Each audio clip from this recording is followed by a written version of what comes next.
നമസ്കാരം. ലൂസ് ടോക്കിലേക്ക് സ്വാഗതം. നമസ്കാരം. നമ്മൾ നാളെ ഒരുപക്ഷെ ലൂസ് ടോക്കിൽ ഇരിക്കുന്നത് പിണറായി വിജയൻ എന്ന ഒരു ദുർഭൂതം ഒഴിഞ്ഞുപോയ ദിവസം ആഘോഷിക്കാൻ വേണ്ടി ആവുമെന്ന് വിശ്വാസം. അതെ, നാളെ നമ്മളെന്നല്ല ഈ നാട് മുഴുവൻ ആഘോഷിക്കാൻ റെഡിയായിട്ട് നിൽക്കുക. തിരിച്ചാവാതിരിക്കട്ടെ എന്ന് പ്രാർത്ഥിക്കുന്നു. അതെ, അങ്ങനെ നമുക്ക് അവസാനത്തെ ഒരു വിലയിരുത്തൽ. അതെ അതെ അതെ ഞാൻ ഒരു കാര്യം ഇതിനോടൊപ്പം തുറന്നു പറയാം. ഞാൻ ഈ പിങ്ക് ഷർട്ട് ഇടുന്നതിനെ കുറിച്ച് അത് അവസാനിപ്പിക്കും. അതങ്ങനെ പറയുന്നില്ല. ഇതിപ്പം തീരെ പിങ്ക് ആയിട്ടുള്ള എനിക്ക് ഈ ഉടുപ്പുണ്ടല്ലോ, ഇതൊരു 3-4 ഉണ്ട്.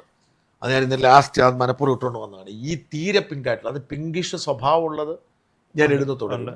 പക്ഷെ തീരെ പിങ്ക് ആയിട്ടുള്ള ഒരു ജോഡി ഷർട്ടുകൾ ഞാൻ പിണറായി വിജയൻ അധികാരത്തിൽ ഒഴിഞ്ഞതോടുകൂടി ഷാജന്റെ പ്രതികാരം, അതെ അതെ, അത് ഞാൻ അവസാനിപ്പിക്കാൻ തീരുമാനിച്ചു. മഹേഷിന്റെ പ്രതികാരം. അതുകൊണ്ടാണ് ലാസ്റ്റ് ഇതോടെ അല്ല, ഇദ്ദേഹം തുടരുകയാണെങ്കിൽ വീണ്ടും ഈ ഷർട്ട് എടുത്ത് ഇടുവോ? പിന്നെ അത് തീർച്ചയായിട്ടും നമുക്ക് തുടരേണ്ടി വരും. എന്ത് സംഭവം, അതൊരു വല്ലാത്ത സാധ്യത, അതൊരു ഐഡന്റിറ്റിയാണ്. അഥവാ പിണറായി വിജയൻ തുടരുകയാണെങ്കിൽ എന്തായിരിക്കും നമ്മുടെ സ്ട്രാറ്റജി എന്നുള്ളൊരു പ്രധാനപ്പെട്ട കാര്യമാണ്. അതാണ് പിണറായി വിജയൻ തുടർന്നാൽ നമ്മുടെ വിമർശനം തുടരും, അല്ലാതെ മറ്റെന്താ. പക്ഷെ എനിക്ക് എൻ്റെ പേഴ്സണലി ഞാൻ പുനർവിചിന്തനം നടത്തും. എന്താന്ന് വെച്ചാൽ അദ്ദേഹത്തിന് വേണ്ടി പ്രവർത്തിക്കും. അല്ല, അതില്ല, ഒരിക്കലുമില്ല. ഞാൻ വെറുതെ ഒരു എന്താ പറയുക, നമ്മളൊരു രാഷ്ട്രീയ പക വീട്ടാൻ വേണ്ടി പറയുന്നതല്ല. അതെ, പിണറായി വിജയന്റെ ഭരണം കേരളത്തെ പിന്നോട്ട് നയിച്ചു എന്ന് ആത്മാർത്ഥമായി വിശ്വസിക്കുന്നതുകൊണ്ട് പറയുന്നതാണ്. ഇത് ഇത്രയും കാലം പറഞ്ഞിട്ട് കേരളത്തിലെ ജനങ്ങൾക്ക് മനസ്സിലാവുന്നില്ലെങ്കിൽ പിണറായിയെ വിമർശിക്കണോ എന്ന് ഞാൻ പുനർവിചിന്തനം നടത്തി. ഞാൻ വാക്ക് പറയാല്ല. അതെ, അല്ല, ഈ പറയുന്നത് പോലെ കേരളത്തിലെ ജനങ്ങൾക്കെല്ലാം മനസ്സിലായിട്ടുണ്ട്. എല്ലാ ജനങ്ങളും ചോദിക്കുന്നത് പിണറായി വരുമോ, പിണറായി വരുമോ. അതെ, ഇപ്പം CPM-ന്റെ നേതാക്കൾ അടക്കം പറയുന്നുണ്ട്. ഇന്നലെ ഞാൻ ലൂസോക്കി പറഞ്ഞിരുന്നു, അവരൊക്കെ നമ്മളോട് വ്യക്തിപരമായിട്ട് പറയുന്നുണ്ട്, ഇയാളില്ലായിരുന്നെങ്കിൽ ഞങ്ങൾക്ക് തുടർ ഭരണമായിരുന്നു, ഇയാൾ വന്നത് മാത്രമാണ് നമ്മുടെ കുഴപ്പം. ഞാൻ ഇപ്പോഴും വിശ്വസിക്കുന്നത്, എനിക്ക് ഈ കാര്യത്തിൽ സംശയമേ ഉണ്ടായിട്ടില്ല. ഇപ്പം നമ്മൾ ഈ 2 കാര്യങ്ങൾ ശ്രദ്ധിക്കണം. ഒന്ന്, നമ്മുടെ IAS കാരൻ അശോകിൻ്റെ ആത്മവിശ്വാസം ശ്രദ്ധിച്ചു. അതായത് അശോക് ഒരു IAS കാരനാണ്, ഈ ഭരണത്തിൻ്റെ ഭാഗമായിരുന്നു. സഹിക്കാവുന്നതിന് അപ്പുറത്തേക്ക് അദ്ദേഹം സഹിച്ചു കഴിഞ്ഞിട്ട് ജനങ്ങൾക്ക് വേണ്ടി ഒരു പൊതുപ്രവർത്തകന്റെ വേഷം കെട്ടുവാണ് ഇപ്പോൾ. ഇവിടുത്തെ പ്രതിപക്ഷത്തിനേക്കാൾ ശക്തമായിട്ട് പട നയിച്ചത് ഇവർ രണ്ടുപേരാണ്, അശോകും പ്രശാന്തുമാണ്. പക്ഷെ അശോകന്റെ ആത്മവിശ്വാസം നിസ്സാരമല്ല. അത് അദ്ദേഹത്തിന്റെ അത് അദ്ദേഹത്തിന് മനസ്സിലായ ഒരു കാരണമുണ്ടെന്ന്. കാരണം ഈ ഇതിനെക്കുറിച്ചെല്ലാം കൃത്യമായിട്ട് പുള്ളിക്ക് അറിയാം. അദ്ദേഹത്തിന്റെ കൺമുന്നിൽ നടന്നതാണ് ഈ അഴിമതികൾ. ഈ അഴിമതികൾ കൊണ്ട് ജനങ്ങൾ, അദ്ദേഹം ഇന്റർവ്യൂ പറയുന്നുണ്ടല്ലോ, പരാതിയും കൊണ്ട് വരുന്നവരോട് പോലും വളരെ മോശമായിട്ട് പെരുമാറുന്ന ഒരു അവസ്ഥ. അത് എല്ലാ തലത്തിലും ഉണ്ട്, അടിസ്ഥാന തലത്തിലുണ്ട്. ഇപ്പം നമ്മളൊരു പോലീസ് സ്റ്റേഷനിൽ കൊണ്ടൊരു സാധു ഒരു പരാതി കൊടുത്താൽ അതിലെന്തെങ്കിലും ഒരു നടപടി ഉണ്ടാകും. അല്ല, എനിക്ക് അശോകനോടുള്ള ബഹുമാനം തോന്നിയത്, ഈ സർവീസിൽ നിന്ന് പിരിഞ്ഞു പോയ 2 പേരെ എടുക്കുക. ഒന്ന് ബിജു പ്രഭാകർ, 2 ആർ ശ്രീലേഖ. ഇപ്പൊ ബിജു പ്രഭാകർ സർവീസിൽ നിന്ന് പിരിഞ്ഞുപോയി കോൺഗ്രസ് പാർട്ടിക്കൊപ്പമാണ് എന്ന് പ്രഖ്യാപിച്ച് ഒരുപക്ഷെ സീറ്റ് കിട്ടിയാൽ അടുത്ത തവണ മത്സരിക്കാൻ പോലും സാധ്യതയുള്ള ആളാണ്. ഇക്കുറി കായംകുളത്ത് പരിഗണിച്ചിരുന്നു ബിജു പ്രഭാകർ. ആ ബിജു പ്രഭാകറിന് പോലും തുറന്നു പറയാൻ പറ്റുന്നില്ല എന്തൊക്കെയാണ് കുഴപ്പമെന്ന്. ആ കുഴപ്പത്തിന്റെ ഭാഗമായി പോയത് കൊണ്ടാവാം. ആ ശ്രീലേഖ, ഞാനിപ്പോൾ ആലോചിക്കുന്ന ആ ശ്രീലേഖയായിട്ട് ഞാൻ അഭിമുഖം എടുത്തപ്പോൾ മുഖ്യമന്ത്രിയുടെ ഓഫീസിനെ ഞെട്ടിക്കുന്ന ചില കാര്യങ്ങൾ പറഞ്ഞു. അത് കഴിഞ്ഞ് കൊടുക്കരുതെന്ന് പറഞ്ഞു. നമ്മൾ കൊടുത്തില്ല എന്ന് മാത്രമല്ല, കൊടുത്തത് പോലും അവർക്ക് പിന്നീട് വേണ്ടായിരുന്നു തോന്നി. അപ്പം ഈ ഒരു ആത്മവിശ്വാസം ഈ അശോക് കാണിക്കുമ്പോൾ ഇവരുടെ ഒരു വിശ്വാസക്കുറവ് അവർക്ക്. അപ്പൊ എനിക്ക് ഇത് തന്നെയാണ് ഏറ്റവും വലിയ ഉദാഹരണം. ഇവിടെ പിണറായി അധികാരത്തിൽ പോകുന്നതിന് ഏറ്റവും വലിയ ഉദാഹരണം അതാണ്. എനിക്ക് വൈകുന്നേരം പിണറായി ഫേസ്ബുക്കിലെ അദ്ദേഹത്തിന്റെ ഇന്ന് വൈകുന്നേരം സംഭവിച്ചിരിക്കുന്ന കാര്യം എന്ന് വെച്ചാൽ, ചീഫ് മിനിസ്റ്റർ ഓഫ് കേരള എന്നുള്ളത് മാറ്റിയിട്ട് അദ്ദേഹം മെമ്പർ CPM പോളിറ്റ് ബ്യൂറോ ആക്കിയിട്ടുണ്ട്. എനിക്ക് ഇന്നലെ നമ്മൾ കൊടുത്ത ഒരു ഒടുവിൽ ആ യാഥാർത്ഥ്യം അദ്ദേഹം തിരിച്ചറിഞ്ഞിട്ടുണ്ട്. പക്ഷെ അദ്ദേഹം കടുത്ത ആത്മവിശ്വാസത്തിലായിരുന്നു. നമ്മളിപ്പം പന്തലിട്ടു എന്ന് പറഞ്ഞ സംഭവം ഉണ്ടല്ലോ, അദ്ദേഹം പറഞ്ഞു തന്നെ പന്തലിടാൻ. ഇന്നലെ 554 വോട്ടിന് താൻ ജയിക്കുമെന്നാണ് ശ്രീനിജൻ പോസ്റ്റ് ഇട്ടത്. അതൊരു ദയനീയമായ ഇടിയില്ല അല്ലേ? 554. അതൊരു ദയനീയമാണ്. കാരണം പാർട്ടി വിലയിരുത്തി ഇയാൾ 6000 വോട്ടിന് തോക്കുമെന്ന് കഴിഞ്ഞാൽ അദ്ദേഹം ഞാൻ 554 വോട്ടിന് ജയിക്കുമെന്നുള്ള ആ ഒരു പോസ്റ്റിൽ പോലും അദ്ദേഹത്തിന്റെ ഒരു ആത്മവിശ്വാസക്കുറവ് കാണാം. CPM-ന്റെ മൊത്തം ആത്മവിശ്വാസക്കുറവിലാണ് ഈ അദ്ദേഹത്തിന്റെ പ്രഖ്യാപനമുണ്ട്. അതുപോലെ തന്നെ ഈ CPM-നേക്കാൾ വലിയ CPM ആയ, പിണറായിയേക്കാൾ വലിയ പിണറായിയായ, സൈബർ കമ്മികളെക്കാൾ വലിയ കമ്മിയായ അരുൺകുമാർ ഇന്നലെ പറഞ്ഞ് 76 സീറ്റാണ്. ഇന്നലെ ഞാൻ അദ്ദേഹത്തിനെ കേട്ടിട്ടുണ്ട്. അദ്ദേഹം പറയുന്നത് 76 സീറ്റ് ചർച്ച വരുന്നത്. റിപ്പോർട്ടറിന്റെ അരുൺകുമാർ. ഓ, റിപ്പോർട്ടറായിരുന്നു. അരുൺകുമാർ എന്ന് പറഞ്ഞാൽ ഞാൻ മറ്റേ എന്താണ് ആ വാക്ക് ഉപയോഗിക്കാൻ ആഗ്രഹിക്കുന്നില്ല. ഡോക്ടർ അരുൺകുമാർ. ഡോക്ടർ അദ്ദേഹത്തെ പക്ഷെ ഇങ്ങനെ പറഞ്ഞാലേ ആൾക്കാർ അറിയത്തുള്ളൂ. അദ്ദേഹം 76 സീറ്റ്. ഈ പറയുന്ന ഓഞ്ഞ ശബ്ദത്തിൽ സംസാരിക്കുന്ന കക്ഷിയുണ്ടല്ലോ, അവരുടെ മോലാളി ആൻഡോ പറഞ്ഞ് 72 സീറ്റാണ്. അപ്പൊ നോക്കണം, ഇവർക്കൊക്കെ ആത്മവിശ്വാസം നഷ്ടപ്പെട്ടിരിക്കുന്നു. അവർക്ക് ഓൾറെഡി അറിയാം. പിന്നെ അവരെ പറഞ്ഞ് ബോധ്യപ്പെടുത്തുകയാണ്. കാരണം നീയൊക്കെ അധികാരത്തിൽ വന്നാൽ ഇന്നൊക്കെ കാണിച്ചു തരാം, ഞങ്ങൾ അധികാരത്തിൽ വന്നാൽ ഇന്നൊക്കെ കാണിച്ചു തരാം, അടൂർ പ്രകാശ് അടക്കം പറഞ്ഞിട്ടുണ്ട്. പക്ഷെ ഒന്നും കാണിക്കാൻ പോകുന്നില്ല, ഒന്നും ചെയ്യത്തില്ല. അതൊരു വേറെ ഈ കോൺഗ്രസ് പാർട്ടിയുടെ ഒരു കുഴപ്പം എന്താന്ന് വെച്ച് കഴിഞ്ഞാൽ അപ്പം വിളിക്കുന്ന അപ്പ കാണുന്നവർ അപ്പാന്ന് വിളിക്കുന്നവർ. കോൺഗ്രസ് പാർട്ടിയിൽ ഒരു വിഭാഗം ഈ റിപ്പോർട്ടറിനെ ഉപയോഗിച്ചിട്ടുണ്ട്. ഉണ്ട്. അപ്പൊ സ്വാഭാവികമായിട്ട് ആ ഒരു വിഭാഗം റിപ്പോർട്ടറിനെ തൊടാൻ സമ്മതിക്കില്ല. കെ സുരേന്ദ്രൻ ബിജെപിയുടെ പ്രസിഡന്റ് ആയിരുന്നപ്പോൾ ഏറ്റവും കൂടുതൽ ഉപയോഗിച്ചിരുന്നത് 2 ചാനലൊന്ന് റിപ്പോർട്ടറും മീഡിയവുമാണ്. അതെ, അതാണ് നമ്മൾ. കാരണം അവരാണ് തത്വത്തിൽ ഏറ്റവും കൂടുതൽ എതിർക്കുന്നത് അവരാണ്. അതെ. പക്ഷേ ഈ രണ്ടും വിചാരിച്ചിരുന്ന കാലമാണ്. അപ്പൊ അതുകൊണ്ട് കോൺഗ്രസ് പാർട്ടിയിലും അത്തരം ഒരു സംഭവം ഉണ്ടാകാൻ ഇവരൊന്നും ചെയ്യാൻ പോകുന്നില്ല. പക്ഷെ സത്യം പറഞ്ഞാൽ പ്രതികാരമോ അല്ലയോ അതെന്തുമാവട്ടെ, ഏറ്റവും ശക്തമായി തിരിച്ചടി കൊടുക്കേണ്ട ഉത്തരവാദിത്വം ഇവർക്കുണ്ട്. കാരണം അതുപോലെ കോൺഗ്രസിനെ അപമാനിക്കുകയും ഇല്ലാതാക്കാൻ എല്ലാവരും. ആ ശബരിമല കഥയൊക്കെ ഇവരാണ് ലൈവാക്കി നിർത്തിയത്. ഈ സോണിയാഗാന്ധിക്കും അടൂർ പ്രകാശിനും ഇതിൽ പങ്കുണ്ടെന്ന് പറഞ്ഞു. അത് മാത്രമല്ല, ഇവർ ഈ പിണറായിയുടെ വികസനം എന്നൊക്കെ പറഞ്ഞ് നുണക്കഥകൾ ഉണ്ടാക്കി പ്രചരിപ്പിച്ച് പിണറായി ഇല്ലെങ്കിൽ കേരളം ഇല്ല എന്ന് അട്ടിച്ചേൽപ്പിക്കാൻ ശ്രമിച്ചത് ഇവരാണ്. അതെ, അങ്ങനെ ഇവരൊരു വ്യാജ നറേഷൻ നമുക്ക് വരുമ്പോൾ നമ്മൾ പോലും ചിന്തിച്ചു, എടാ ഇത് ശരിയാന്ന് തോന്നുന്നല്ലോ അല്ലേ. കള്ളക്കഥകൾ മനഞ്ഞ് അവതരിപ്പിച്ചത് ജനത്തെ മനസ്സിലാക്കിയെടുക്കാൻ ഇവർ ശ്രമിച്ചു. പക്ഷേ ജനം നേരിട്ട് അനുഭവസ്ഥരായതുകൊണ്ട് ജനം തിരിച്ചു വോട്ട് ചെയ്യും. എൻ്റെ ഒരു കണക്കൂട്ടൽ ഞാൻ പറയട്ടെ. നമ്മുടെ സർവേയിൽ പറഞ്ഞിരിക്കുന്നത് 80 സീറ്റായിരുന്നു. 81 സീറ്റ് പ്രീ പോൾ സർവേ. നമ്മുടെ എക്സിറ്റ് പോളിൽ പറഞ്ഞിരിക്കുന്നത് കുറഞ്ഞത് 80 സീറ്റും ഒരു സീറ്റും. പക്ഷെ ഞാൻ ഇപ്പോൾ എൻ്റെ ഒരു നിഗമനം, ഞാൻ നമ്മുടെ സർവേയും നമ്മുടെ എക്സിറ്റ് പോളിനെയാണ് നമ്മൾ വിശ്വസിക്കുന്നത്, അതാണ് ഔദ്യോഗികം. എൻ്റെ പേഴ്സണലായിട്ടുള്ളൊരു അഭിപ്രായം എന്ന് വെച്ചാൽ 100 കടക്കുന്നതാണ്. 100 കടക്കുമെന്ന് ഞങ്ങൾക്ക് തോന്നിയത് ഞങ്ങൾ ഈ സർവേ ഫീൽഡിൽ പോയപ്പോൾ നമ്മൾ പറഞ്ഞില്ല. അപ്പോൾ അതിശക്തമായ തരംഗമുണ്ട്. ആ തരംഗം ഇപ്പോഴും പറയുന്നു, ആ തരംഗത്തിന് എത്രത്തോളം ശക്തി ഉണ്ടോ അതനുസരിച്ചിരിക്കും. തരംഗം ഗംഭീരമായിട്ടുണ്ട്, ആ തരംഗത്തിന് എത്രത്തോളം ശക്തിയുണ്ട് അതനുസരിച്ചിരിക്കും കോട്ടകൊത്തളങ്ങൾ ആടിയുലയുന്നത്. എന്നെ ഈ അശോക് ആർ നായർ എന്ന് പറഞ്ഞൊരു VHPയുടെ പഴയ ഒരു നേതാവുണ്ട്. BJP RSS ആയിട്ട് ബന്ധപ്പെട്ട പല വാർത്തകളും എനിക്ക് നൽകിക്കൊണ്ടിരുന്ന ആളാണ്. അടുത്ത കാലത്ത് അദ്ദേഹമായിട്ട് വലിയ ബന്ധം എനിക്കില്ല. ഇന്ന് അദ്ദേഹത്തിൻ്റെ ഒരു മെസ്സേജ് എനിക്ക് വന്നു. ഈ മെസ്സേജ് വന്ന് നിങ്ങൾ എന്താ കോൺടാക്ട്. അപ്പോൾ അദ്ദേഹം കഴിഞ്ഞ കുറേ കാലം ബിസിനസ്സിലാണ്. ഈ റെൻ്റെ കാറും പിന്നെ കാർ റീസെയിലും സ്ഥലവും ബ്രോക്കറും ഭൂമി ഇങ്ങനത്തെ ഇടപാടില്ല. അദ്ദേഹത്തിന് ലക്ഷക്കണക്കിന് ഫോളോവേഴ്സുള്ള ഇൻസ്റ്റാ പേജും ഒക്കെ. അദ്ദേഹം പറഞ്ഞു, ഫീൽഡിൽ നിരന്തരം ഭൂമി ഇടപാടുമായി ബന്ധപ്പെട്ട് ബ്രോക്കർമാരുമായിട്ട് ഇടപെട്ട് NRI സകല ഇടപാടും ബന്ധപ്പെട്ട് നിൽക്കുന്നുണ്ട്. അദ്ദേഹം പറയാണ് എന്നോട് 110 സീറ്റ് UDF കിട്ടും. അത് BJP കാരനാണ്. അതെ. അപ്പം ഞാൻ ചോദിച്ചു എന്താ സംഭവിക്കുന്നത് വെച്ചാൽ അതിശക്തമായ തരംഗമുണ്ട്, പിണറായി വിരുദ്ധ അവിടെ ഈ തരംഗത്തിന് പ്രത്യേകത UDFനോടുള്ള ഇഷ്ടമല്ല, പിണറായിയോടുള്ള കലിപ്പ് തന്നെയാണ്. നമ്മളാണത് ആദ്യം പറയുന്നത്. നമ്മൾ ഈ സർവേക്ക് പോയി, നമ്മൾ ഫീൽഡ് സർവേക്ക് പോയിട്ട് ഞാനാണല്ലോ ആദ്യം ഒരു റെസ്പോൺസ്. പിണറായി വിരുദ്ധ തരംഗമാണ്, ഭരണവിരുദ്ധ തരംഗമല്ല. പിന്നെ മൊത്തത്തിൽ നമ്മൾ പറയുമ്പോൾ പിണറായി വിരുദ്ധ തരംഗം എന്ന് പറയുമ്പോൾ ഭരണം കൂടെ കൂടി വരും. അല്ല, ഇതിൻ്റെ അകത്ത് അദ്ദേഹം പറഞ്ഞൊരു കാര്യം, ഈ 110 സീറ്റ് അയാൾ പറയാൻ കാര്യം എന്ന് വെച്ചാൽ, അപ്പം നമ്മളൊക്കെ ചോദിക്കുന്ന ലോജിക്കുണ്ട്. ലോജിക്ക് എന്ന് പറഞ്ഞാൽ 2009 മണ്ഡല പുനർവിഭജനം കഴിഞ്ഞിട്ട് 2011 ആണ് പിന്നെ തെരഞ്ഞെടുപ്പ് നടക്കുന്നത്. ഈ മണ്ഡല പുനർവിഭജനത്തോടു കൂടി CPMന് എന്ത് സംഭവിച്ചാലും 60 സീറ്റ് കിട്ടുന്ന സാഹചര്യം ഉണ്ടായിരുന്നു. പിന്നെ അവർക്ക് 11 സീറ്റോട് കിട്ടിയാൽ ജയിക്കാം. അപ്പൊ ഈ ഒരു സാഹചര്യം അവർ ഒരുക്കി. അതുകൊണ്ടാണ് 2011 ഉമ്മൻചാണ്ടി 2 സീറ്റ് മാത്രം അധികം കിട്ടുന്നത്. 72 അപ്പം ഈ ഒരു പ്രത്യേക സാഹചര്യം ഇപ്പോഴും നിലനിൽക്കല്ലേ എന്നുള്ള ചോദ്യം. അവിടെയാണ് ഇദ്ദേഹം ഈ VHPയുടെ നേതാവായിരുന്ന ഈ അശോകനിക്ക് എന്നോട് പറഞ്ഞൊരു കാര്യം. അദ്ദേഹം ഡീല് ചെയ്യുന്ന പാർട്ടിക്കാർ അവരാണ് പറയുന്നത് ഞങ്ങൾ കോൺഗ്രസ് വോട്ട് ചെയ്യും, അവർ BJP വോട്ട് ചെയ്യത്തില്ല. അദ്ദേഹം പറഞ്ഞു BJP വോട്ട് വ്യാപകമായിട്ട് പോയിട്ടുണ്ട്. ഈ BJPക്കാരുടെ പ്രതീക്ഷയൊക്കെ വെറുതെയാണെന്നാണ് എനിക്ക് തോന്നുന്നത്. ഇവർ പ്രതീക്ഷിക്കുന്ന സീറ്റ് ഇന്ന് കണ്ട് നേമം ചാത്തന്നൂരൊക്കെ ഇവർ പ്രതീക്ഷിക്കുന്നു. നേമവും കാട്ടാക്കടയും ചാത്തന്നൂരും, കാട്ടാക്കടയല്ല കഴക്കൂട്ടം ചാത്തന്നൂരും തിരുവല്ലയും ഒക്കെയാണ് പ്രതീക്ഷിക്കുന്നത്.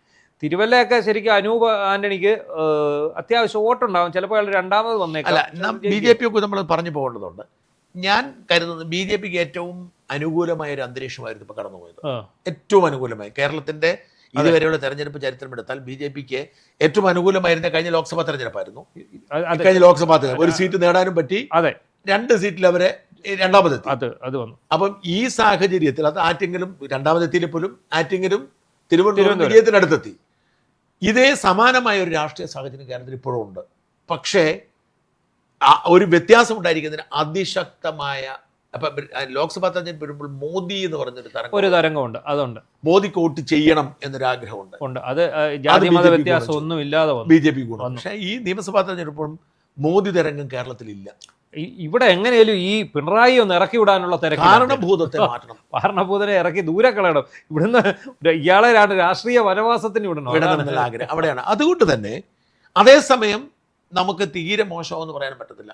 ഉദാഹരണത്തിന് നേമത്തും, ഞാൻ വിശ്വസിക്കുന്നത് നേമത്തും കഴക്കൂട്ടത്തും BJP ജയിക്കുമെന്നാണ്. അത് പറയാൻ കാരണമുണ്ട്. നേമത്തെയും കഴക്കൂട്ടത്തിനും പ്രത്യേകത എന്ന് പറയുന്നത് അവിടെ ഏതാണ്ട് ത്രികോണ മത്സരമായി. അതായത് നമ്മൾ കോൺഗ്രസിന്റെ സ്ഥാനാർത്ഥി തീരെ ദുർബലനായിരുന്നെങ്കിൽ CPM-ഉം കോൺഗ്രസ് തമ്മിലുള്ള മത്സരം നടക്കുകയും ഏതെങ്കിലും ഒരു സ്ഥാനാർത്ഥിക്ക് അനുകൂലമായി അന്തരീക്ഷം മാറുകയും ചെയ്യാമായിരുന്നു. അപ്പൊ ഇവിടെ മൂന്നിടത്തും കോൺഗ്രസിന്റെ രണ്ടിടത്തും കോൺഗ്രസ് സ്ഥാനാർത്ഥികൾ തീരെ പിറകിൽ പോകത്തില്ല, അവർ വോട്ട് പിടിച്ച് വളർന്നു വരും എന്നതുകൊണ്ട് തന്നെ ഈ BJP വിരുദ്ധ വോട്ടുകൾ സ്പ്ലിറ്റ് ആയിട്ടുണ്ട് കഴക്കൂട്ടത്തും നേമത്തും. ഈ BJP വിരുദ്ധ വോട്ടുകൾ സ്പ്ലിറ്റ് ആകുമ്പോൾ സ്വാഭാവികമായിട്ടും BJPക്കാണ് ഗുണം വരിക. അതുകൊണ്ട് ഈ രണ്ടിടത്തും ഏത് സാഹചര്യമാണെങ്കിലും ജയിക്കുമെന്നാണ് എൻ്റെ വിശ്വാസം. അത് 2 വോട്ട്. പക്ഷേ മാത്രമല്ല ചാത്തന്നൂർ UDF-ന്റെ സ്ഥാനാർത്ഥി അപ്രസക്തനാണ്, സൂരജ് രവിയാണ് അവിടുത്തെ UDF. പഴയ തോപ്പിൽ രവിയുടെ അതാണോ? അല്ല, സൂരജ് രവി എന്ന് പറഞ്ഞ ഒരു നേതാവാണ്, കോൺഗ്രസിന്റെ അറിയപ്പെടുന്ന ഒരു നേതാവാണ്, എനിക്ക് കൂടുതൽ അറിയില്ല. അപ്പം ഈ ചാത്തന്നൂര്, ആറ്റിങ്ങല് ഇങ്ങനെ സ്ഥലങ്ങളിലൊക്കെ BJP വോട്ട് പിടിക്കും. നിങ്ങൾ പറഞ്ഞ തിരുവല്ലയുടെ അവസ്ഥ വളരെ സത്യമായിട്ടും ഞാനൊരു കാര്യം പറയട്ടെ. എനിക്ക് ഈ പാലക്കാട് നമുക്ക് താല്പര്യമുള്ള സീറ്റാണ് പാലക്കാട്. സുരേന്ദ്രന് മഞ്ചേശ്വരം ജയിക്കാനുള്ള സാധ്യതയൊക്കെ ഉണ്ടെന്ന് പറയുമ്പോഴും എനിക്കൊരു ആഗ്രഹമുള്ള ഒരു സീറ്റ് എന്ന് പറഞ്ഞാൽ ഏറ്റവും കൂടുതൽ തിരുവല്ല അല്ലെങ്കിൽ പാലയിൽ ഒരു സീറ്റ് ജയിക്കണമെന്നുണ്ട്. അതെ, അത് ജയിക്കേണ്ടതാണ്. അതിന് 2-3 കാരണങ്ങളുണ്ട്. ഒന്ന്, ഈ ക്രിസ്ത്യൻ BJP ബന്ധമുണ്ട്. ഈ ക്രിസ്ത്യൻ BJP ബന്ധം വാസ്തവത്തിൽ നല്ലൊരു ഫോർമുലയാണ്. പക്ഷെ ഇതിനെ ഒരു നവസംഖ്യകൾക്ക് ഇഷ്ടമല്ല. നവസംഖ്യകൾ ക്രിസ്ത്യൻ BJP ബന്ധത്തോട് എതിർപ്പുള്ളവരാണ്. അപ്പം BJP ക്രിസ്ത്യാനികളെ അമിതമായി പിന്തുണയ്ക്കുന്നു, അത് ഗുണമില്ല എന്ന് വിശ്വസിക്കുന്നവരാണ്. അതുകൊണ്ടാണ് അവരാണ് ഈ നന്ദഗോവിന്ദ ഭജൻ വിഷയം എന്നപ്പോൾ നമുക്കെതിരെ അവരെ. അതുകൊണ്ട് ഞാൻ അത്ഭുതപ്പെട്ടു പോയത് ഈ യുവമോർച്ചയുടെ സെക്രട്ടറി, പേര് ഞാൻ മറന്നുപോയി, അദീന ഭാരതി. ഈ അദീന ഭാരതി അടിസ്ഥാനപരമായി ക്രിസ്ത്യാനിയാന്നുള്ള കാര്യം ഞാൻ ഈ വിവാദ സമയത്ത് എല്ലാവരും അന്നേരം അറിയുന്ന, കാരണം അവരുടെ ജാതി വിളിച്ചു പറഞ്ഞ BJP-ക്കാർ തന്നെയാണ്. അതാണ് പറഞ്ഞത്. അതായത് അവര് വാസ്തവത്തിൽ ഹിന്ദുവിനെ പോലെ ജീവിക്കുന്ന, ഹിന്ദുത്വം തന്നെ സ്വീകരിച്ച, അവളുടെ അപ്പൻ ചെറുപ്പം മുതലേ RSS ആയിരുന്നു. ഈ അദീനയുടെ കരിങ്കുന്നത്തുകാരി അവിടെ. അപ്പൊ അവര് പൂർണ്ണമായും ഹിന്ദുത്വ രീതിയിൽ ജീവിച്ചു പോകുന്ന ഒരാളാണ്. അവര് പോലും ക്രിസ്ത്യാനി ആയതുകൊണ്ട് ശരിയല്ല, അവരെ നസ്രാണിയാണെന്ന് പറഞ്ഞ് അലമുണ്ടാക്കിയ ആൾക്കാർ അല്ല. അതാണ് ആ ഒരു പ്രത്യേക കോൺടെക്സ്റ്റ് വരുമ്പോഴത്തേക്ക് ആ രീതിയിലേക്ക് അവിടെയും സമുദായ വിഭജനവും ജാതി വിഭജനവും വരികയാണ്. അപ്പൊ ഞാൻ ഇതിന്റെ അകത്ത് ഏറ്റവും കൂടുതൽ ബലിയാടാകാൻ ഇടയുള്ള 2 പേര് അനൂപ് ആന്റണിയും ഷോൺ ജോർജും ആയിരിക്കും. അനൂപ് ഈ മറ്റേ അദീന ഭാരതിയുടെ കാര്യം പറഞ്ഞ പോലെ തന്നെ ഈ നവ BJP-കാരനല്ല, പണ്ട് മുതലേ അടിസ്ഥാനപരമായത്. പക്ഷെ ഷോൺ നവ BJP-കാരനാണ്. അപ്പം ഈ അനൂപിനും ഷോണിനും ഉണ്ടാകുന്ന ഒരു തിരിച്ചടിയുണ്ട്. BJP-ക്ക് ക്രിസ്ത്യൻ വോട്ടുകൾ കിട്ടിയില്ലെങ്കിൽ ഉണ്ടാകുന്ന ഒരു പ്രശ്നമുണ്ട്. യഥാർത്ഥത്തിൽ അവരുടെ ഐഡിയ നല്ലതാണ്, BJPക്ക് അനുകൂല അന്തരീക്ഷം രൂപപ്പെട്ടു വന്നു. പക്ഷേ ഈ തെരഞ്ഞെടുപ്പിൽ ശക്തമായി പിണറായി വിരുദ്ധ വികാരം കൊണ്ട് ഒരുപക്ഷെ ക്രിസ്ത്യൻ വോട്ടുകൾ ഉദ്ദേശിച്ച പോലെ കിട്ടിയെന്ന് വരത്തില്ല. പക്ഷെ ഇതിങ്ങനെ ഇവർ 2 പേരും തോറ്റുപോയാൽ ഇത് BJP ക്രിസ്ത്യൻ ബന്ധത്തെ ഇത് ബാധിക്കുന്ന തരത്തിലേക്ക് മാറും. അത് എതിർകക്ഷികൾ ആ രീതിയിൽ പ്രചരിപ്പിക്കും. കാരണം നിങ്ങളുടെ അജണ്ട ഇവിടെ വേഗത്തിൽ, നിങ്ങളുടെ പരിപ്പ് ഇവിടെ വേഗത്തിൽ. അതുകൊണ്ട് അനൂപും ഷോണും ഏറ്റവും കുറഞ്ഞത് 2ാമതെങ്കിലും എത്തണം. എന്നുള്ളൊരു അത് വേണം. അത് കാരണം എന്താണെന്ന് വെച്ചാൽ ഈ ഇപ്പം തിരുവല്ലയിലെ ഒരു സിറ്റുവേഷൻ എന്ന് പറഞ്ഞാൽ 2 പേര് മാർത്തോമാക്കാരാണ്. 2 പേര് ഈ വർഗീസ് മാമനും മാത്യു ടി തോമസും മർത്തോമക്കാരാണ്. അപ്പോൾ അവിടെ തന്നെ ഏറ്റവും കൂടുതൽ വോട്ടുള്ള ഒരു സമുദായം എന്ന് പറഞ്ഞാൽ മർത്തോമ സമുദായം. ഇത് സ്പ്ലിറ്റ് ആകും. നമ്മൾ മുമ്പേ ഈ പറഞ്ഞ ഈ നേമത്ത് പറഞ്ഞ അതേ രീതിയിൽ തന്നെ കാര്യങ്ങൾ മുന്നോട്ട് പോകും. ഇയാൾ ഓർത്തഡോക്സും മലങ്കരയും കൂടാണ്. അമ്മ ഓർത്തഡോക്സും അച്ഛൻ മലങ്കര കത്തോലിക്ക സഭയാണ് ഈ അനൂപാനയുടെ. മാത്രമല്ല മറ്റ് സമുദായങ്ങൾ ഇപ്പൊ മലങ്കര കത്തോലിക്ക സഭയ്ക്കും അവിടെ ഇതുണ്ട്, സ്വാധീനമുണ്ട്. അവിടെ ഞാൻ അറിഞ്ഞത് അവരുടെ രൂപതാസ്ഥാനം അതാ. ഈഴവ സമുദായത്തിന് നല്ല വോട്ടുള്ള സ്ഥലമാണ്. ഈഴവ സമുദായം അനൂപ് ആന്റണിക്ക് നന്നായിട്ട് വോട്ട് ചെയ്തിട്ടുണ്ട്. കാരണം അവിടെ ഒരു കൺവെൻഷൻ നഗറുണ്ട്. ആ കൺവെൻഷൻ നഗറിലേക്ക് അവിടെ തോട്ടഭാഗത്ത് കൺവെൻഷൻ SNDPയുടെ കൺവെൻഷൻ വലിയൊരു കൺവെൻഷൻ നടക്കുന്ന ഒരു സ്ഥലം.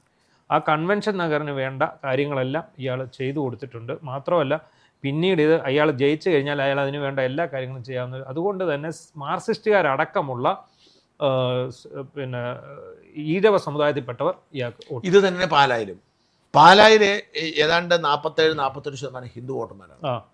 3 ക്രിസ്ത്യൻ സൂറമലബാർ 3 ക്രിസ്ത്യൻ സ്ഥാനാർത്ഥികൾ ഏറ്റുമുട്ടുവാണ്. അവിടെയാണ് ഹിന്ദു വോട്ട് ആർക്കെന്നുള്ള ചോദ്യമുണ്ട്. ആ ഹിന്ദു വോട്ട് കൃത്യമായി ബി.ജെ.പിക്ക് കിട്ടിയാൽ അത് ഷോൺ നല്ല ഭൂരിപക്ഷത്തിൽ ജയിക്കും, നല്ല സാധ്യതയുണ്ട്. പിന്നെ ജോസ് കെ മാണിക്ക് പറയത്തക്ക ആത്മവിശ്വാസം ഒന്നും ഉള്ളതായിട്ട് തോന്നുന്നില്ല. ജോസ് കെ മാണി അത് പലരോടും ഇങ്ങനെ സൂചിപ്പിച്ചു, രക്ഷപ്പെടുന്ന കാര്യം ബുദ്ധിമുട്ടാണെന്ന് പറഞ്ഞതായിട്ട് നമ്മളോട് പല കക്ഷികളും പറഞ്ഞു അദ്ദേഹമായിട്ട്. പക്ഷെ അത് വലിയ ദുരന്തമായിരിക്കും. ജോസ് കെ മാണിയുടെ രാഷ്ട്രീയ ഭാവിയെ തന്നെ അത് ബാധിക്കും അങ്ങനെ സംഭവിച്ച. കാരണം എന്ന് വെച്ചാൽ സ്വന്തം നാട്ടിൽ 2 തവണ തിരസ്കരിക്കപ്പെട്ട ജോസ് കെ മാണി നോക്കിയിട്ട് കാര്യം പിടിച്ചു നിൽക്കാൻ പറ്റത്തില്ലാത്ത. ഇനിയിപ്പോ രാജ്യസഭയിലും പോകാൻ പറ്റാത്ത അവസ്ഥ വരത്തില്ല. രാജ്യസഭയെ തുടരും അല്ല അതിനുശേഷം നീണ്ടു കിട്ടണമെങ്കിൽ പിന്നെ അങ്ങനെ ഒരു കുഴപ്പം വരും. പിന്നെ രാജ്യസഭ കിട്ടത്തില്ലല്ലോ. ഇല്ല, അതാ കാലാവധി കഴിഞ്ഞാൽ പിന്നെ കിട്ടില്ല. MP ഇല്ല. ലോക്സഭ ഇപ്പം പോയല്ലോ, അയാള് തോറ്റുപോയി. ഫ്രാൻസിസ് ചെയ്യാൻ പറ്റും. ഇപ്പൊ എന്തായാലും അതേസമയം ഈ രാഷ്ട്രീയത്തിന്റെ തമാശയെ ഇത്തവണ ജോസഫ് ഗ്രൂപ്പിന് 8 സീറ്റേ ഉള്ളൂ. കഴിഞ്ഞ പ്രാവശ്യം 10 സീറ്റായിരുന്നു. 8 സീറ്റിൽ കാഞ്ഞങ്ങാട് ഒഴികെ 7 സീറ്റിലും ജയിക്കും. 2 മന്ത്രിമാരെ കിട്ടും. ആ 2 മന്ത്രിമാരെ കിട്ടിയാലേ അപ്പുവിന് മന്ത്രിയാൻ പറ്റൂ. കാരണം ഒരു മന്ത്രിയാണെങ്കിൽ മോൻസാണ് മന്ത്രി. അത് ഞാൻ മോൻസിനെ വിളിച്ചു ചോദിച്ചു, അപ്പുവിനെ വിളിച്ചു ചോദിച്ചു. അപ്പൊ രണ്ടുപേരോട് പറഞ്ഞു ഒരു മന്ത്രിയാണെങ്കിൽ മോൻസാണ് നിശ്ചയിച്ചിരിക്കുന്നത്. സീനിയോറിറ്റി അതാണ്. കേരള പക്ഷെ അത് അങ്ങനെയാണ് അനൂപ് ജേക്കബ് മന്ത്രിയാവോ? ജോണി നെല്ലൂർ എത്രയോ സീനിയർ നേതാവായിരുന്നു, അനാഥനായി പോയില്ലേ? പക്ഷെ ഇവിടെ ഒരു പ്രശ്നമുണ്ട്. ഇവിടെ ഇപ്പം PJ ജോസഫിന്റെ കാലശേഷം ഈ പാർട്ടിയെ നയിക്കാൻ തക്കതായിട്ട് വന്നിട്ടില്ല അനൂപ്, അല്ല ഈ പറയുന്ന അപ്പു. അപ്പോ അവിടെ ഒരു സീനിയർ ലീഡർ എന്ന് പറഞ്ഞ മോൻസാവുള്ളത്. ഒരേക്ക് അദ്ദേഹം നേരത്തെ ഒരു തവണ മന്ത്രിയായി പരിചയമുള്ള ആളാണ്. അങ്ങനെ വരുമ്പോൾ സ്വാഭാവികമായിട്ടും മോൻസിന്റെ പേരെ പരിഗണനയിൽ വരും. അല്ല, ഞാൻ പറഞ്ഞത് ഇത് കേരള കോൺഗ്രസിന്റെ സംസ്കാരം അനുസരിച്ച് അവർക്ക് ഈ പാരമ്പര്യം. ജോസ് കെ മാണിയാണോ കേരള കോൺഗ്രസ് മാണിക്ക് ശേഷം ചെയർമാൻ ആവേണ്ടത്? ജോസഫ് ഉണ്ട്. ജോസഫിന് ചെയർമാൻ സ്ഥാനം കൊടുത്തായിരുന്നെങ്കിൽ ജോസഫ് എത്രയോ കാലത്തെ സീനിയർ നേതാവാണ്. ഈ പാർട്ടി വളരത്തില്ല, നന്നായിട്ട് പോവുകയും ചെയ്തതിന്. അതൊന്ന്. 2 മന്ത്രിയാവുകയാണെങ്കിൽ ജോസ് കെ മാണി ആണോ മന്ത്രിയാവണം? എത്രയോ ആൾക്കാരുണ്ടായിരുന്നു. മന്ത്രിയല്ല, പാർട്ടിയുടെ ഇത് ജോസഫിന്റെ കാര്യത്തിൽ അപ്പു ഒരു മര്യാദക്കാരനാണെന്നുള്ള കാര്യങ്ങളുണ്ട്. അതായത് അയാളെ ഒന്ന് പരിചയപ്പെട്ടാൽ നമുക്കറിയാം, ഒരു സാധുവായ സത്യസന്ധനായ ഒരു മനുഷ്യനാണ്. അയാളെ ഈ അധികാരമോഹം എന്നുള്ള ആളല്ല. PJ അതുപോലെ തന്നെ ഒരു മനുഷ്യനാണ്, വളരെ ഇതായിട്ട് നിൽക്കുന്ന ഒരാളാണ്. പിന്നെ അതെ, തീർച്ചയായിട്ടും. പക്ഷെ ഞാൻ പറഞ്ഞത് അപ്പുവിന് അത്തരം ഒരു ആഗ്രഹം ഇല്ലാത്തത് കൊണ്ടാണ് ഈ മോൻസിലേക്ക് വരുന്നത്. അപ്പൊ ഈ രാഷ്ട്രീയപരമായിട്ട് പിന്നെ മോൻസ് തന്നെയാണ് നല്ലത്. അപ്പു ഇങ്ങോട്ട് വന്നതേ ഉള്ളൂ, അദ്ദേഹത്തിനൊരു ഇടവേള. പക്ഷേ 2 മന്ത്രിമാരാണെങ്കിൽ അത് കിട്ടും, തീർച്ചയായിട്ടും കിട്ടും.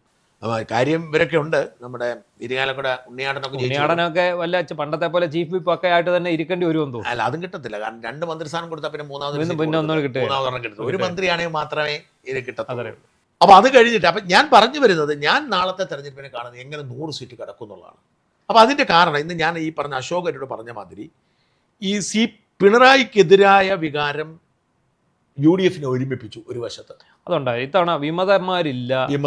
മാത്രമല്ല അവിടുത്തെ വിമതന്മാരില്ല ഇങ്ങോട്ട് വന്നു. അതാണ് ഒന്ന് UDFനെ ഒരുമിപ്പിച്ചു. അവർക്ക് എങ്ങനെ അധികാരം വേണം തോന്നുന്നത്. 2, നമ്മൾ നേരത്തെ പലതവണ പറഞ്ഞ മാതിരി അതിശക്തമായ മുസ്ലിം ധ്രുവീകരണം. മുസ്ലിം വോട്ടുകൾ ഒരു വോട്ട് പോലും വെളിയിൽ പോകുന്നത്. പിണറായി വിജയൻ കഴിഞ്ഞ ദിവസം പറഞ്ഞതാണ് എനിക്ക് തോന്നുന്നത്. അത് ആരാണ് ഇവരെ CPMന്റെ നേതാവ് പറഞ്ഞു, ന്യൂനപക്ഷ വോട്ട് ഒന്നും കിട്ടിയിട്ടില്ല. പൂർണ്ണമായും മുസ്ലിം വോട്ടുകൾ കിട്ടാതെ പോയി UDFന് അനുകൂലം. കാരണം എന്ന് വെച്ചാൽ അതിനെ പറ്റിയ കാരണം അതിന്റെ കാരണം അശോക് ഇന്റർവ്യൂ പറയുന്നുണ്ട്.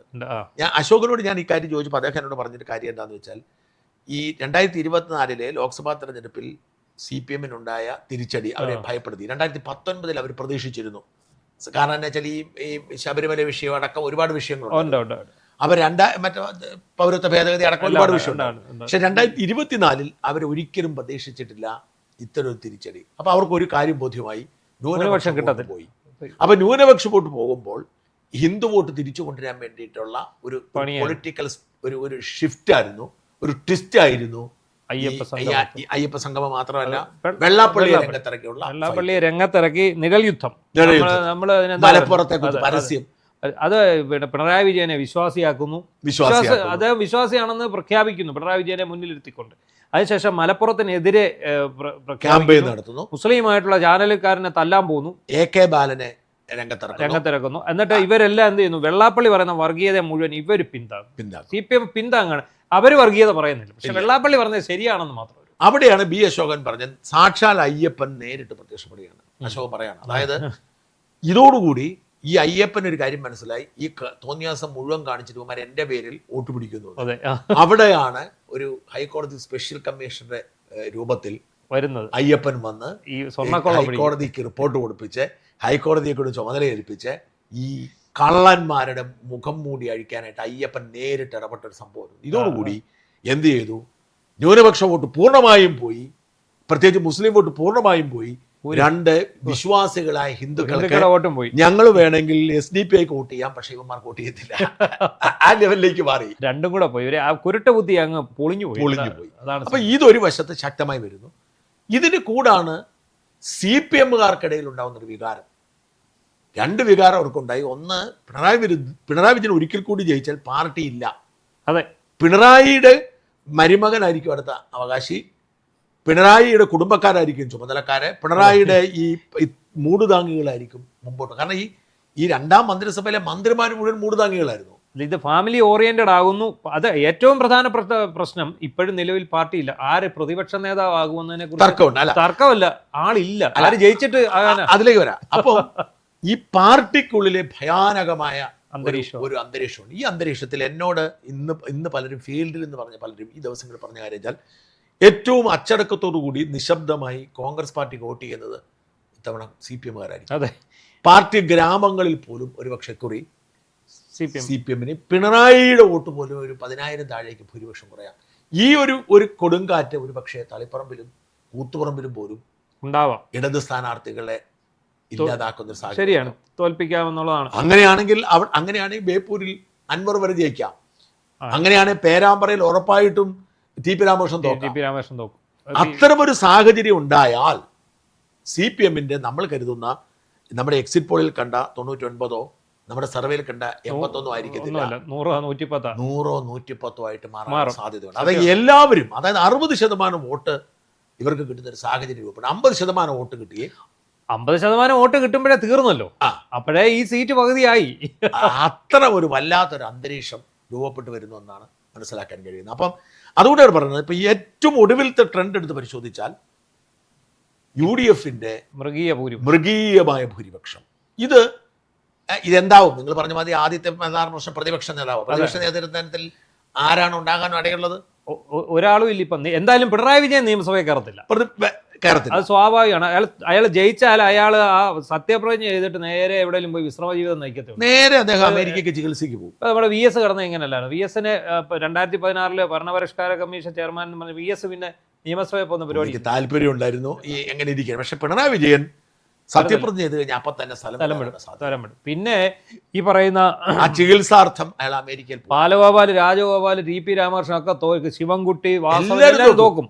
തോറ്റു കഴിഞ്ഞാൽ അവസാനം വന്ന് ഇനി ബേപ്പൂർ എങ്ങാനും മുഹമ്മദ് റിയാസ് ജയിച്ചെങ്കിൽ അയാൾ പ്രതിപക്ഷ നേതാവാകും. ഞാൻ കരുതുന്നത് മുഹമ്മദ് റിയാസും സജി ചെറിയാനും ജയിക്കാനുള്ള സാധ്യത. അവർ രണ്ടിലായാലും പ്രതിപക്ഷ അവർ രണ്ടുപേരിൽ ആരെങ്കിലും ആയിരിക്കും പ്രതിപക്ഷ നേതാവാകാൻ പോകുന്നത്. സജി ചെറിയാൻ ഒരു ജനകീയ പിന്തുണ, അയാൾ ഒരുപാട് ജയിക്കും. അയാൾ അവിടെ ജനകീയമായിട്ടൊരു കാര്യങ്ങൾ ചെയ്യുന്നുണ്ട്. ഈ എബി കുര്യാക്കോസ് നല്ല സ്ഥാനാർത്ഥിയാണെന്ന് തോന്നുന്നു. നല്ല സ്ഥാനാർത്ഥിയാണ്. അതാണ് നമ്മൾ ഇപ്പോഴും മനസ്സിൽ വിചാരിക്കുന്നത്. ചിലപ്പോ വലിയ തരംഗമാണെങ്കിൽ സജി ചെറിയാനും തോറ്റുപോകാം. അങ്ങനെയും സംഭവിക്കാം, അറിയില്ല. അങ്ങനെയാണ് ആരുമില്ല അവർക്ക്. അവിടുത്തെ BJPയുടെ വോട്ട് കച്ചവടം സന്ദീപ് ബജസ്പതിക്കെതിരെ ഇവന്മാർ ആളിനെ സജി ചെറിയാനുമായിട്ട് ചേർന്ന് കച്ചവടം നടത്തി എന്നുള്ളത് BJPക്കാർക്കിടയിൽ വലിയ രീതിയിൽ പ്രചരിപ്പിക്കപ്പെട്ടിട്ടുണ്ട്.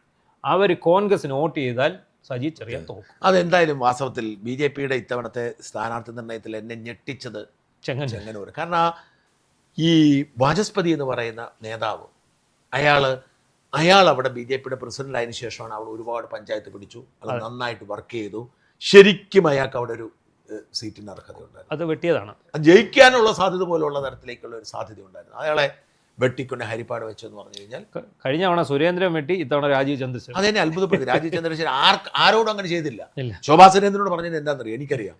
ഞാൻ ഈ ശോഭയായിട്ട് വളരെ അടുപ്പമുള്ളതുകൊണ്ട് എനിക്ക് നന്നായിട്ട് ശോഭാ സുരേന്ദ്രനോട് പറഞ്ഞിരുന്നത്, ഏത് സീറ്റ് വേണമെന്ന് പറഞ്ഞു അവിടെ മത്സരിച്ചോളാനാവും. ശോഭാജി അവിടെ നിന്നാൽ മതി. അവിടെ മത്സരിച്ച് ശോഭയ്ക്ക് വേണ്ട സീറ്റ് എന്ന് പറയാനാണ് ചോദിച്ചത്. അങ്ങനെയാണ് പാലക്കാട്. അങ്ങനെ പാലക്കാടിലേക്ക്, പാലക്കാട് ശോഭയ്ക്ക് വട്ടിയൂർക്കാവിന് താല്പര്യം. ഞാൻ പറഞ്ഞു വട്ടിയൂർക്കാവിനേക്കാൾ കൂടുതൽ സാധ്യത പാലക്കാടാണ്. നമ്മൾ വിചാരിക്കുന്നില്ലല്ലോ വട്ടിയൂർക്കാവിലെ പാലക്കാടേക്ക് ഈ പിഷാരടി വരുമെന്ന്. അതെ, പിഷാരടി വന്നോടെ അത് ആ സാധനം മാറി. പിഷാരടിയാണ് ഇവിടെ ഏറ്റവും മാന്യമായ രീതിയിൽ ഒരു ഇലക്ഷൻ പ്രചാരണം നടത്തിയത്, പ്രചരണ രംഗം നടത്തിയത്. അത് പക്ക പൊളിറ്റീഷ്യനെ പോലെ അദ്ദേഹം പെരുമാറിയത്. ഈ തെരഞ്ഞെടുപ്പിൽ ജയിച്ചാലും തോറ്റാലും ഈ തെരഞ്ഞെടുപ്പിലെ താരം യഥാർത്ഥത്തിൽ പിഷാരടിയാണ്. അല്ല, അയാൾ അല്പം ഇന്റലക്ച്വലാണ്. അയാളുടെ സംസാരം നമ്മൾ ശ്രദ്ധിച്ചിട്ടില്ല. അയാളുടെ പ്രസംഗങ്ങളോ അയാൾ അവതരിപ്പിക്കുക, അയാൾ വെറും ഒരു ഹാസ്യ നടനോ വെറും ഒരു കോമാളി വേഷധാരിയോ അല്ല. അയാൾക്ക് അത്യാവശ്യം നല്ല വിവരവും ഇതുള്ള ആളാണ്. അയാൾ സംസാരിക്കുന്നത്, നമ്മൾ രാഷ്ട്രീയത്തിലേക്ക് പറയാൻ കയറുമ്പോൾ അദ്ദേഹം നന്നായിട്ട് രാഷ്ട്രീയം പറയുന്ന ആളാണ്. അയാൾക്ക് പണ്ട് മുതലേ ആളുണ്ട്. അതുകൊണ്ട് തെരഞ്ഞെടുപ്പ് സമയത്തൊക്കെ അയാൾ ശക്തമായ ഇടത് UDF പ്രചരണം നടത്തി. അതെ. അപ്പൊ അതുകൊണ്ട് ഞാൻ പറഞ്ഞു വരുന്നത് UDFന്റെ വിജയം ഒരു പക്ഷേ 110 പോലും എത്തിയെന്ന് വരാം. അതെ, എത്തിയാലും അത്ഭുതപ്പെടാനില്ല, അത്ഭുതപ്പെടരുത്. കാരണം ഇവരിപ്പോ ഒരു നെഗറ്റീവ് പ്രോപ്പഗൻഡ ഇവിടെ ഉണ്ടാക്കുന്നു എന്നേ ഉള്ളൂ. അല്ലാതെ ഇവിടെ CPM-ന് യാതൊരു അടിത്തറയും ഇത്തവണത്തെ ഇലക്ഷനിൽ ഇല്ല. അത് ഇവിടുത്തെ ഈ CPM-ന്റെ അനുകൂലിച്ചുള്ള ചാനലുകൾ ഉണ്ടാക്കി വെച്ചിരിക്കുന്ന, സോഷ്യൽ മീഡിയ സഖാക്കൾ ഉണ്ടാക്കി വെച്ചിരിക്കുന്ന വെറും ഒരു പ്രചാരണം മാത്രം.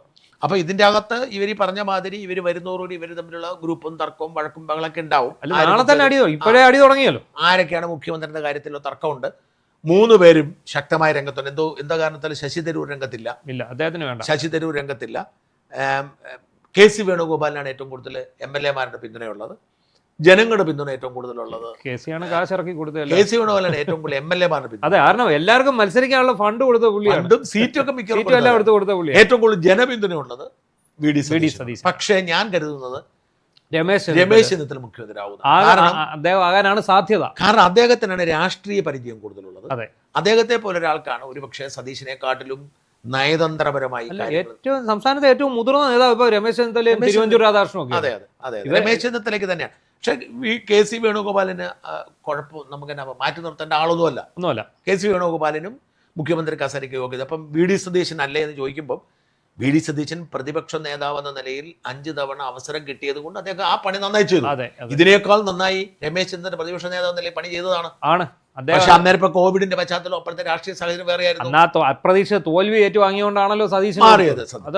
അതിനപ്പുറത്തേക്ക് സതീശൻ എന്ത് കോൺട്രിബ്യൂഷൻ ചെയ്തെന്ന ചോദ്യം പ്രസക്തമാണ്. സതീശൻ യോഗ്യതയുള്ള ആളാണ്. പക്ഷെ യഥാർത്ഥത്തിൽ ചെയ്യേണ്ടത് സതീശൻ ധനകാര്യമന്ത്രി എന്ന പദവി ഏറ്റെടുത്ത് നിൽക്കുകയാണ്. അങ്ങനെയാണ് കേരളത്തിന് നല്ലതാണ്. എന്തായാലും തർക്കമൊക്കെ ഉണ്ടാവും, ഈ കാര്യത്തിൽ തീരുമാനം ഉണ്ടാവും. ഒരുപക്ഷെ ഞാൻ കരുതുന്നത് ഏറ്റവും കൂടുതൽ സാധ്യത രമേശ് ചെന്നിത്തലയ്ക്കും, രണ്ടാമത് സാധ്യത KC വേണുഗോപാലിനാണ് ഞാൻ കരുതുന്നത്. KC വേണുഗോപാൽ വിചാരിച്ചത് അദ്ദേഹത്തിനാണ് ഏറ്റവും കൂടുതൽ സാധ്യത. പക്ഷെ ഒരു തർക്കത്തിലേക്ക് മാറിയാൽ അദ്ദേഹം മാറാനുള്ള സാധ്യത. അദ്ദേഹം മാറുന്നുണ്ടെ അദ്ദേഹത്തിന്റെ നോമിനി രമേശ് ചെന്നിത്തല ആവാനാണ്.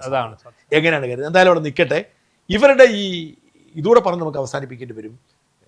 ഇന്ന് പ്രശാന്തിനെ വീണ്ടും സസ്പെൻഡ് ചെയ്തു. അതെ, എട്ടാമത്തെ തവണ ആലോചിച്ച് നോക്കി. അതായത് ഞാനിന്ന് പ്രശാന്തിനെ വിളിച്ച് ചോദിച്ചു. അപ്പോൾ പ്രശാന്ത് പറഞ്ഞത്, നമ്മൾ കരുതിയിരുന്നത് പ്രശാന്തിനെ 2024 നവംബറിൽ സസ്പെൻഡ് ചെയ്തിട്ട് ആ സസ്പെൻഷൻ നീട്ടുവെന്നാണല്ലോ. അങ്ങനെയല്ലേ ചെയ്യുന്നത്. അതായത് സസ്പെൻഷൻ നീട്ടുന്നത് ഓരോ കാരണങ്ങളല്ല. 8 കേസാണ് ഇപ്പോൾ. 8 അച്ചടക്ക നടപടിയാണ്. 8 മെമ്മോയായി. 8 മെമ്മോയും 8 കുറ്റപത്രവും. മെമ്മോ അല്ല, കുറ്റപത്രം. അപ്പൊ ഓരോന്നും തീർത്തിട്ടേ ഇനി സർവീസിൽ കയറാൻ പറ്റത്തുള്ളൂ. അതായത് 8 കേസുകളാണ് പ്രശാന്തിനെതിരെ, 8 അച്ചടക്ക നടപടികളാണുള്ളത്. ഈ 8ലും ആദ്യത്തെ ഏതാണെന്നറിയാമോ? ആദ്യത്തെ സസ്പെൻഡ് ചെയ്തിരുന്നില്ല. ആദ്യത്തെ 2021 ആഴക്കടലില്ലേ, അത് പുറത്തു വിട്ടെന്നും പറഞ്ഞു. ആ ആഴക്കടലിന്റെ പേരുള്ള അന്വേഷണമാണ്. അത് അന്നത്തെ ചീഫ് സെക്രട്ടറി ആയിരുന്ന ഡോക്ടർ വേണു അത് അന്വേഷിച്ച് അത് നിലനിൽക്കത്തില്ല പറഞ്ഞ് മുഖ്യമന്ത്രി ഓഫീസിലേക്ക് ക്ലോസ് ചെയ്ത് കൊണ്ടിട്ട് അതവിടെ വെച്ചിരിക്കുകയാണ്. ക്ലോസ് ചെയ്തില്ല. ക്ലോസ് ചെയ്താൽ തീരുമെന്ന് പിടിച്ചിട്ട് ആ കുറ്റം തീരും. അങ്ങനെ 8 കുറ്റങ്ങളാണ്, 8 കുറ്റപത്രങ്ങളാണ് പ്രശാന്തിനെതിരെ ചുമത്തിയിരിക്കുന്നത്. ആലോചിച്ച് നോക്കിയ പ്രശാന്താണ് കോടതി പോയിട്ടില്ല. കോടതി അശോകിനെ സസ്പെൻഡ് ചെയ്തിരിക്കുന്നു. മാധ്യമങ്ങളോട് സംസാരിച്ചു. ഈ അശോകിനും പ്രശാന്തിനും ഇപ്പൊ ഏറ്റവും കൂടുതൽ കുറ്റപത്രം കിട്ടാൻ കാരണം നമ്മളോടാണ് കേട്ടോ, പറയാതിരിക്കാൻ പറ്റത്തില്ല. നമ്മളോട് സംസാരിച്ചുകൊണ്ടാണ്. അപ്പൊ അത്തരം ഒരു സാഹചര്യമുണ്ട്. പക്ഷേ ഇവരുടെ ഈ അച്ചടക്ക നടപടി ഒരുപക്ഷെ ഉടനടി പിൻവലിച്ചെന്ന് വരാം. അതിനുള്ള സാധ്യതയുണ്ട്. പക്ഷേ വേറൊരു കീഴ്വഴക്കം കൂടെ അതിനകത്ത് വരും. ഈ സർവീസിലിരിക്കുന്നവർക്ക് ചില റൂൾസ് ഉണ്ട്. ഇതിപ്പം ചട്ടലംഘനം എന്ന് പറയുന്നത് സത്യമാണ്. അവർ ചട്ടം ലംഘിച്ചു എന്നുള്ളത് സത്യമാണ്. അവർക്ക് അങ്ങനെ മാധ്യമങ്ങളോട് സംസാരിക്കാനോ സർക്കാരിൻ്റെ നയങ്ങൾക്കെതിരെ പറയാനോ സർക്കാരിനെതിരെ പറയാനോ നമ്മുടെ സർവീസ് ചട്ടം അനുസരിച്ച് സാധിക്കില്ല. അപ്പോൾ അങ്ങനെ ഈ ചട്ടം ലംഘിച്ച ഇവരെ പെട്ടെന്ന് തിരിച്ചെടുത്തു കഴിഞ്ഞാൽ മറ്റുള്ളവർ ഇതേ പരിപാടിക്ക് ഇറങ്ങും. പക്ഷെ അതിന്റെ ഇതിന്റെ പ്രശ്നം ചട്ടം ലംഘിച്ചു എന്നുള്ള CPM ഒരു ആരോപണമാണല്ലോ ഒരു പരിധി വരെ അന്വേഷിച്ച് കണ്ടെത്തി. ഇവരെന്തിനാണ് ഇപ്പൊ സസ്പെൻഡ് ചെയ്തത് പ്രശാന്തിന് ഈ അശോകിനെ? കാരണം ഈ പുതിയ സർക്കാർ വരുമ്പോൾ ആ സർക്കാർ ഇവർക്കൊരു പദവിയും കൊടുക്കാതിരിക്കുന്ന ലക്ഷ്യത്തിലാണ് സസ്പെൻഡ് ചെയ്ത് മാറ്റി നിർത്തിയിരിക്കുന്നത്. കാരണം സസ്പെൻഷനൊക്കെ അന്വേഷിച്ച് പൂർത്തിയാക്കി ക്ലോസ് ചെയ്യുമ്പോഴത്തേക്കും പുതിയ ആളുകൾ വരുമെന്നോർത്താണ്. പെട്ടെന്ന് ഇത് തീരത്തില്ലല്ലോ, ഇതിന് പ്രൊസീജിയർ ഉണ്ട്. വേണമെങ്കിൽ മുഖ്യമന്ത്രി വിചാരിച്ചാൽ നടക്കും, അത് പറ്റും. എങ്കിലും അതതിന്റെ പ്രൊസീജിയർ പാലിച്ചു. പ്രൊസീജിയർ ഉണ്ട്. പക്ഷേ ഒരു മുഖ്യമന്ത്രി ആദ്യത്തെ ഉത്തരവ് തന്നെ ഈ ഇവരുടെ അന്വേഷണം മുഖ്യമന്ത്രി സസ്പെൻഷൻ പിൻവലിച്ചുകൊണ്ട് ഉത്തരവിടാൻ ചീഫ് സെക്രട്ടറി പറഞ്ഞു. അത് തന്നെയാണ് ഒഫീഷ്യലി അറിയിച്ചാൽ മതി, വേണമേ ചെയ്യാം. അല്ല, അപ്പോഴേ ഇഷ്യൂ ചെയ്തിരിക്കുന്ന കുറ്റവിചാരണ പത്രം എല്ലാം ക്ലോസ് ചെയ്യേണ്ടത് അല്ല ചെയ്യാം. അതെല്ലാം വ്യാജമാണ്. അതുകൊണ്ട് അതെല്ലാം ക്ലോസ് ചെയ്തിരിക്കുന്നു. അവർ സർവീസിൽ വേണമെങ്കിൽ ചെയ്യാം. അവരങ്ങനെ ചെയ്യുമോ എന്നൊരു പ്രശ്നം ആകെപ്പാടെ സാധ്യത കുറവാണ്. സിവിൽ സർവീസ് ഉദ്യോഗസ്ഥന്മാർക്ക് ഭൂരിപക്ഷം പേർക്കും ഈ അച്ചടക്ക നടപടിക്ക് എതിരെയുള്ള വികാരമുണ്ട്. അവരുടെ പിന്തുണയിൽ ആകെപ്പാടെ ചീഫ് സെക്രട്ടറി മാത്രമേ പിന്നെ റിട്ടയർ ചെയ്ത KM എബ്രഹാമാണ്. എബ്രഹാമിന് ഗൂഢാലോചനയാണ് ഇതെല്ലാം എന്നാണ് അദ്ദേഹം പറയുന്നത്. അത് ഏറെക്കുറെ സത്യമാണ്. എന്തായാലും ആര് മുഖ്യമന്ത്രി ആയാലും ആ മുഖ്യമന്ത്രി ചെയ്യേണ്ട ഒരു കാര്യം ഈ അശോക് എന്ന് പറയുന്ന ഉന്നതമായ പരിചയമുള്ള ഇത്രയും ആഴത്തിനറിയാവുന്ന ആളെ പ്രിൻസിപ്പൽ സെക്രട്ടറി ആയി നിയോഗിക്കുകയാണെങ്കിൽ അവർക്ക് നല്ല നിലയിൽ ഭരണം കാഴ്ചവെക്കാൻ പറ്റും. അതിനുള്ള ഒരു കാലിബർ ഉള്ള ഒരാളാണെന്നുള്ളതാണ് ആദ്യം. നമുക്ക് അവസാനിപ്പിക്കുന്നതിന് മുമ്പ് ബംഗാളിലെ സ്ഥിതി കൂടെ പറഞ്ഞ് അവസാനിപ്പിക്കാം. ബംഗാളില് ദീദിയുടെ പതനമാണ് പ്രധാനമായിട്ടും വരാൻ പോകുന്നത്. കാരണം ഇവിടുത്തെ പോലെ തന്നെ അതിൻ്റെ ലക്ഷണങ്ങളൊക്കെ അവിടെയും അവർക്ക് മനസ്സിലായി. അതിനാണ് കഴിഞ്ഞ ദിവസം അവർ സ്ട്രോങ് റൂമിന്റെ മുമ്പിലൊക്കെ വിഷയം ഉണ്ടാക്കിയത്. പക്ഷേ നമ്മൾ ഓർക്കണം, കേന്ദ്രം ഇത്തവണ രണ്ടും കൽപ്പിച്ചിട്ടാണ്.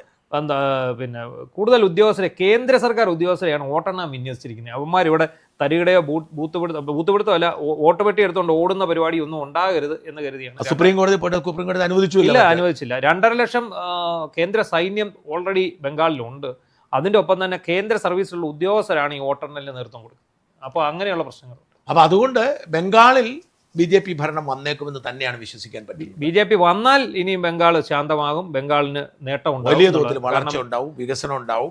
ഈ അനധികൃത കുടിയേറ്റക്കാരുടെ ഒരു ബലത്തിൽ, ഈ ബംഗ്ലാദേശിൽ നിന്നുള്ള കുടിയേറ്റക്കാരുടെ ബലത്തിലാണ് വാസ്തവത്തിൽ ഈ മമത പിടിച്ചു നിന്നിരുന്നത്, CPM നേരത്തെ നിന്നിരുന്നത്. ആ കുടിയേറ്റക്കാരെയൊക്കെ SIR വന്നതോടെ ഈ പിന്നെ വ്യാജ ആധാർ കാർഡ് ഒരുപാട് പിടിച്ചു, ഒരുപാട് വോട്ടർമാരില്ല. ഇത് തന്നെ ആസാമിലും സംഭവിച്ചു. ആസാമിലും ഈ ബംഗ്ലാദേശ് കുടിയേറ്റക്കാരുണ്ട്, അവരാണ് ഈ വോട്ട് ചെയ്തുകൊണ്ടിരുന്നത്. അവരെല്ലാം ഒഴിവാക്കി ക്ലിയർ ആ ഒരു ഭാഗം, ഈ വടക്കിഴക്കൻ സംസ്ഥാനം മുതൽ ഈ ബംഗാൾ വരെയുള്ള ആ ഭാഗം ക്ലിയർ ആക്കി SIR എല്ലായിടത്തും പ്രതിഫലിച്ചു. കേരളത്തിൽ അടക്കം പ്രതിഫലിച്ചു. കേരളത്തിൽ ക്ഷീണിച്ചത് മാർക്സിസ്റ്റുകാർക്ക്. അതെ, അത് അവർക്ക് CPMകാർക്കാണ്. അതെ, അതുപോലെ തമിഴ്നാട് കൂടെ നമ്മൾ പറയേണ്ടതായിട്ട്.